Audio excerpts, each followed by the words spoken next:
Hello বন্ধুরা, আজকে আবার চলে এসেছি একটা নতুন ভিডিও নিয়ে। আজকে আমি পটল চিংড়ি বানাবো। তার জন্য চিংড়ি মাছগুলোকে প্রথমে ধুয়ে তাতে লবণ হলুদ মাখিয়ে নিচ্ছি।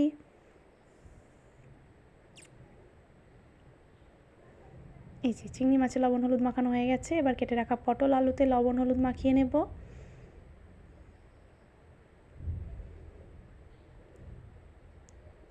এবার আলুগুলোকে ভেজে নিচ্ছি। আলু ভাজা হয়ে গেছে, আলুগুলোকে তুলে নিলাম। এবার ওই কড়াইয়ের তেলেই পটল ভেজে নিচ্ছি।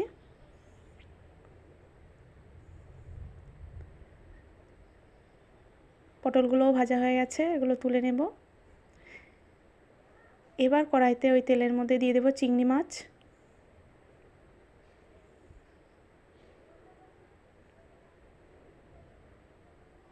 চিংড়ি মাছগুলোও ভাজা হয়ে গেছে, চিংড়ি মাছগুলো তুলে নিয়ে এবার মশলা বানাবো।